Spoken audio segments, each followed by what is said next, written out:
8,000 RPM. And it's 10 pounds per every 1,000 RPM for oil pressure. This is Fundamental Test 7, once again, chapter 16, 17 of our textbook here. 10 to 60 pounds is what I like to see. How much oil pressure does yours have, Willie? Say green. That, you mean the truck you put the timing chains in that you drive? Yeah, the head pressure on it, not the head, but when you had the head pressure, it was up at like 2 something. No, I'm talking about engine oil pressure. Oh, I never see one pressure. Yeah. Now let me ask you this: if you've got a gauge, is that gauge always giving you true oil pressure? No, not always. You told us a I don't story. think so. Well, on some of them it is giving you pretty true oil pressure. On some of them, like on those Fords, in 1987, Ford came out with magnetic gauges instead of bimetal gauges. You know, bimetal gauges have got two little pieces of metal that are married together that expand and contract at different rates whenever you heat them. And they were hooked to a needle, and they had a little wire wrapped around them. And the more ground you applied to those, it was regulated voltage. The more ground you applied to those, the more they would go up. So if you grounded the engine, the oil pressure gauge, it would go all the way over. And however, you had to, it was a 5-volt pulsating voltage. It was coming out of a little voltage regulator thing that was on the back of the instrument cluster. They don't want to put straight voltage there because the gauges would go all the way over and then it'd burn up. And I've had that happen before. You let the smoke out of them gauges, they don't work. Turn that heat off because it's hot in here. All right, so what I was going to say was, and this is, you guys are in electrical. Okay, Alex, I got an oil pressure. I'm showing low oil pressure on my dash gauge, right? In other words, I'm cranking my vehicle up. I'm showing low oil pressure on the dash gauge. What am I going to do? What's the first thing I'm going to do? I'm showing low oil pressure on my gauge on my dash when I fire the motor up. I don't like what I'm seeing. What's the first thing I'm going to do? Not a bad plan. He's got a good idea there. I'm going to pull the dipstick and see what I've got in there. All right, I'm full of good clean oil. I ain't lost it. You know, I didn't double gasket the filter, and so oil squirted out everywhere. So then I'm going to what? What am I going to do then? Think about it now. Alex, pretty good thinker. He's pretty smart. Come on, Alex.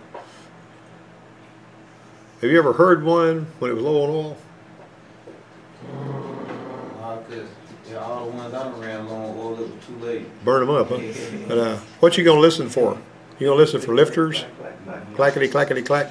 If I'm hearing clackety, clack, and I'm showing low oil pressure, I'm thinking the oil pressure probably is low. But what if I don't hear clackety, clack? Not like a little knocking noise. Yeah, like a little valve lifter noise, clickety, clickety, clickety. You know. I heard a couple of them do a little knocking. Yeah. It was low on oil, but it was too late. Well, you already hammered out a bearing, but the first thing it starves is your lifters, and you'll hear those. You got sensitive ear. I'm gonna listen. If I don't feel it, then I'm gonna take it. I'm gonna find my oil sending unit just to see if my gauge is electrically, trustworthy, and then I pull my oil sending unit center wire, the sending wire from the sending unit, hook up, and then I'm gonna take my test light, a low impedance test light, not one of these stupid LED ones, and I'm gonna hook it to ground, and then I'm going to touch that with the key on. I'm going to touch that, and I ought to see a dim glow there of my light. Dim glow. If I see a dim glow of my light and my gauge responds some to that, I do know. What do I know then? I know I've got good wire between the sending unit and the gauge. See, what I'm trying to do is teach you how to think, okay? So you got between the sending unit and the gauge, I know my wire is good, or I wouldn't see reaction to the wire whenever I touch a test light. Furthermore, I'm also seeing a little light light up because you got some voltage coming through those windings on the gauge. Then I'm going to just take a jumper wire and dead short that thing to ground. And on the oil pressure sending unit and on the engine coolant temperature, if it's one of those standard old gauges, it'll go all the way. Now, the newer vehicles, the instrument cluster has got gauges in it, but they're not directly connected to the sending unit. The newer instrument clusters are a computer. And on that computer, it actually is taking information from other controllers, usually, that are reading those, or if the gauge is coming up there. Actually, if the gauge sends its signal to the cluster sometimes, and it actually tells the needle where to go. So understand the big picture of that. And I kind of got off on the electrical, but we're doing electrical tomorrow anyway. In a typical engine lubrication system, what components are the last to receive oil? You said valve train. Valve train components are the last ones to receive oil. And also, The first bearings that are going to be wiped out by low oil pressure are the cam bearings usually. Now remember, you got a camshaft in the block, and some of them got camshafts in the heads. What's the difference in the way the oil galleries are piped on those? If it's got a camshaft in the block, like our old 350 out here that we play around on the, you know, with the distributor with, or if it's got camshaft in the head, what's the difference in the way the oil gallery is piped? If I've got a camshaft in the head, I'm going to have to pipe some oil pressure into that head, ain't I? I'm going to run oil pressure through the head gasket. The head gasket is going to have a special seal for oil pressure to go through there. So it's possible to have a pressurized oil leak from between the head and the block. Remember the Dodge Stratus story? They go down there, and we're talking lubrication systems anyway. They go down there to Tallahassee, to a shop somewhere down there, and they say, to begin with, they were talking about had a big bad oil leak. So the shop down there says, your car whacked out our machine. Heck does that mean? I don't know. And so and it was skipping and all this kind of stuff, and it was leaking oil really bad. And they said it'd be $1,000 to fix the oil leak, and got to pull the transmission, put a main seal in it, and all that. So we put dye in it, and we fired it up, and we let the oil circulate while we got our black light out, and it was coming from between the cylinder head and the block on the corner back there where that high pressure oil is. So it needed a head gasket. That's what it needed. It didn't need a rear main oil seal. You know, so I put a head gasket on it and no more leaks on it. Well, they didn't change the rear main oil seal down there. They just tried to sell it to them. They said, we don't want to pay $1,000 for this. And we put a timing belt on it while we was at it because we had the head off. There's a whole bunch of other work we did. Anyway, there's another story related to that, but I'll go there later. Oil passages in the engine block are usually called what? The galleries? Galleries. Galleries. Was the answer to number 1 10 to 60? 10 to 60 is correct for number 1.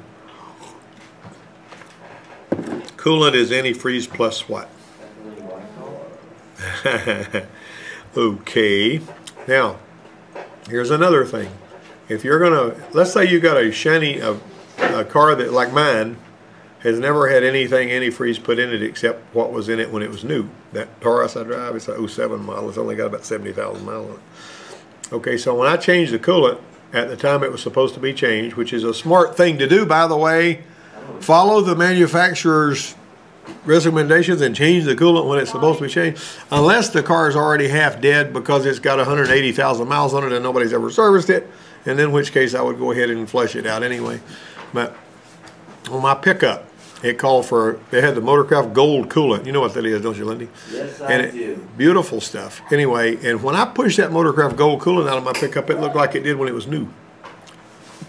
I mean, it looked like brand new coolant, but I put the new coolant in there. It was pricey.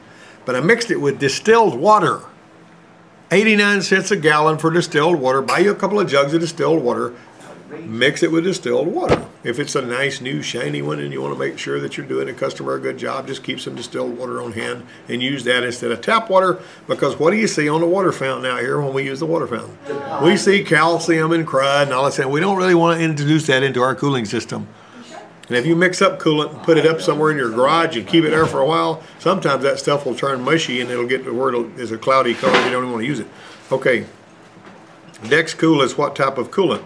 Oh, that's a nice one. It's both B and C. It's oat and propylene glycol. What's oat? Wait, what? Oat. Organic acid technology. Hey, I'm really impressed with what Lundy knows over there. That's good, Lundy. If coolant is mixed 50-50 with water, what is the freezing point of that? 32 degrees. No. Negative 40. It's like negative 34. It's really way down yonder in the pawpaw patch. Yeah. It's way yonder gone. If it's not mixed with water, what happens to it? If I just say I'm going to pour straight coolant in my engine, I don't want to fool with any of this water junk. I'm just going to do a good job. I'm going to pour in some straight coolant in there. Ain't gonna work. What happens? That's bad juju. It turns to jelly at about 8 below. And then you burn things up. Got me?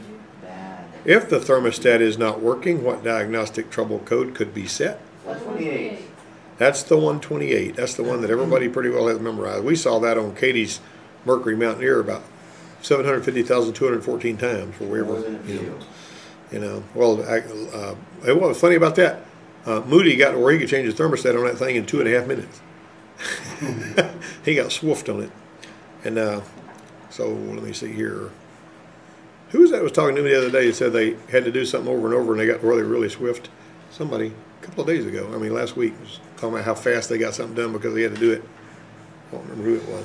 Maybe. I Yeah. had to change that timing belt again. Yeah, that was you. That was you. And the second time, how long did it take you to do it? I said, it took me about 3.5 hours, like both times. The first time? No, the second time. Oh, the second time? First time it took me, 2 what, days. 8, 9 hours. Yeah. But after you did it the second time, it's kind of like Daniel Kelly and them pulling Abby's transmission out. The first time they pulled it out, it took a day and a half. The last time they pulled it out, it took 45 minutes.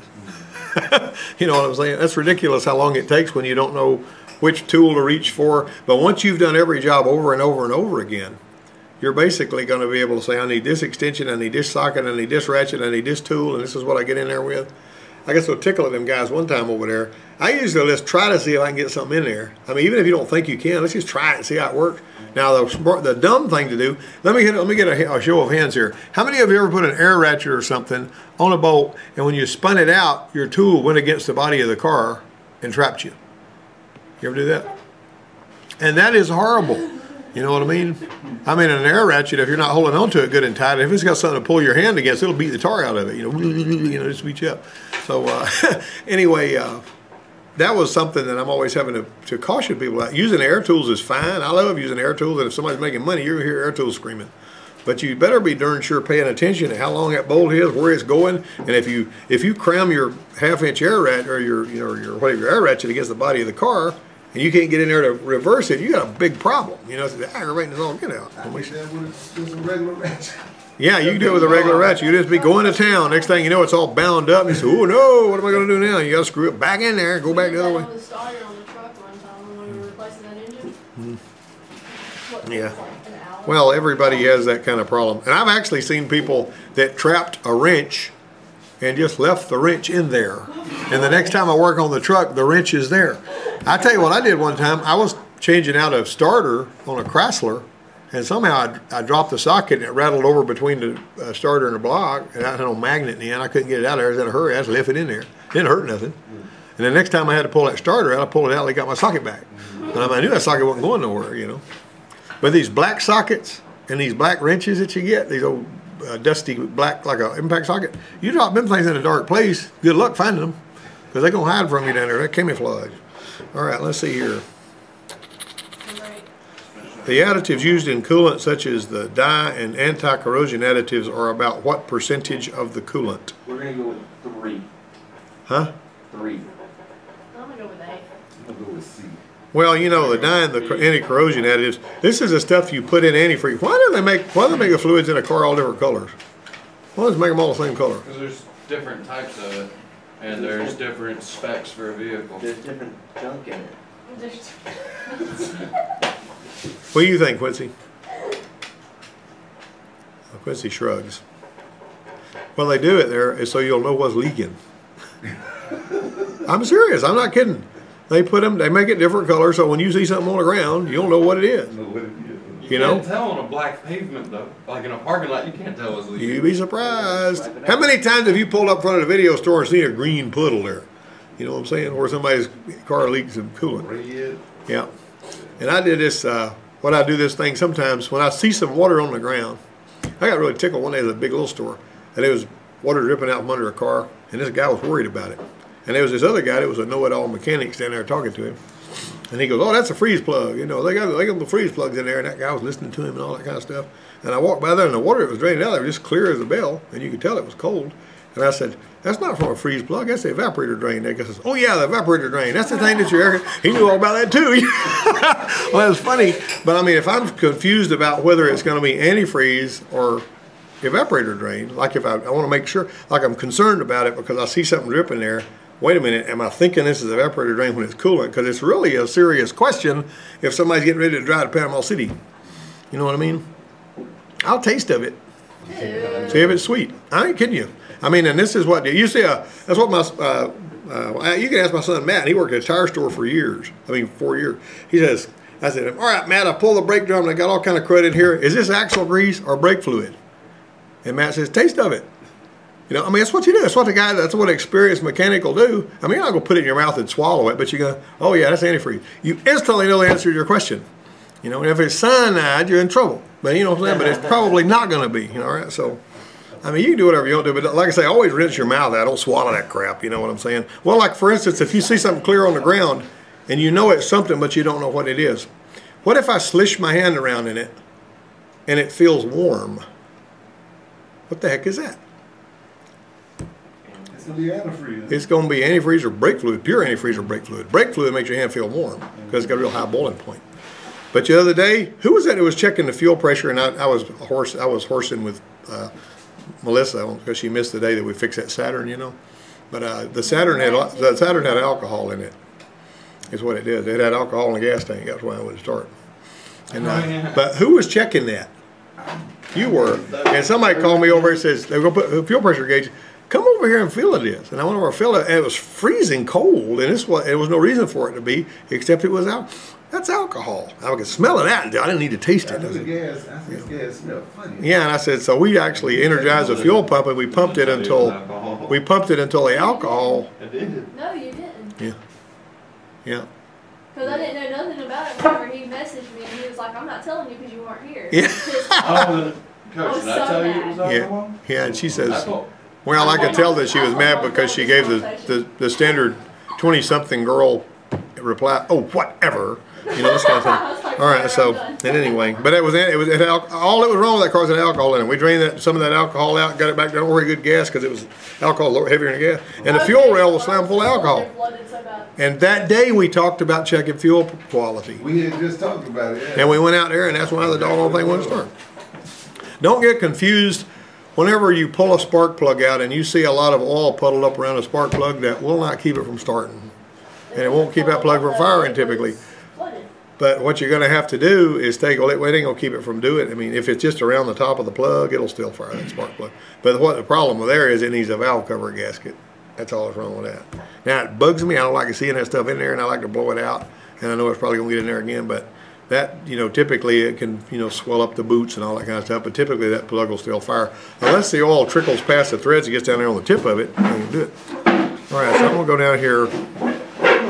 Here we go. What did I just say? What type of water is mixed in pre-mixed coolant? Is used in pre-mixed coolant? Wait. We never did Distilled figure out ones. That's number 9. It's got, what is it? what was the answer to number 8? Oh, the number 8. Oh, I'm sorry. What about D? 3%. Okay, what type of water is used in pre-mixed coolant? It's demineralized, which is the same thing basically as distilled water. Now, what does distilling do? How do you distill water? Boil it.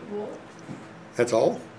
So if it's boiled, it's distilled? You boil it and then you store it for like a couple of days. That's how my mom makes distilled water for the goldfishes and all that. Y'all ain't never made no moonshine, have you? What? No, but my buddy did. Yeah. I can go Boil ask it him. and then cool it rapidly or something. What do you You're right. This is what you do. Lesson on moonshine. This is what you do. This is what distilling does. I got a tank here, and I've got a cap on it, and I've got a long copper tube. You talking about puking? No, I got the water in here. Yeah. All right. Now this water can't go anywhere except the steam is going to go through that tube. You So gotta I'm use going to heat it some- up. So I'm you gonna talking heat- about changing it from a... It actually turns into steam, and as it goes through all these, it cools off, and then it drips out in here. And at the end of your process, you got the same amount of water here that you had over here, but all of the crud that wouldn't go in and turn into steam stayed over here. Yeah, So you ain't got no minerals, you ain't got nothing. All in the bottom of it, you got all kind of crud. That's what we call puking. Yeah, that's what it is. But I mean, that's like they do. That's the way they do moonshine. You know, they actually make it that way too. But anyway, not that I've ever made any moonshine, but Yeah, you get all the Red, crud sure. and stuff out. Yeah. Like your body throw out all the crud and stuff and keep all the good stuff. Yeah. Same thing, yeah. basically.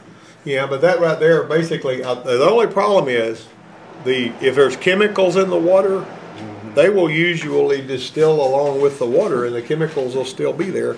Now the minerals won't, but the chemical will. Then when it come out already and then with plastic, you know, that comes out 200 110 proof or something. Yeah, well, it comes out as steam, and then because it's going so far, it turns back into liquid, and it's pushed out of there, and it drips over here. And you can actually buy a distillery to distill the drinking water you use at home. You know, they actually make distilleries for that you can use at your house and make yourself some really pure water. All the solid material is gone.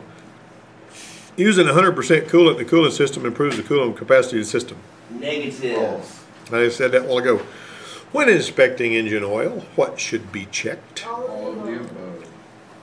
All right. Most vehicle manufacturers specify brake fluid that meets what specification? Dot 3. Unless it's a motorcycle and it's dot 4. What is dot 5? Good question. Doesn't that exist? Yes, it does. I seen some Is it diesels. Super ultra synthetic? It has silicone in it.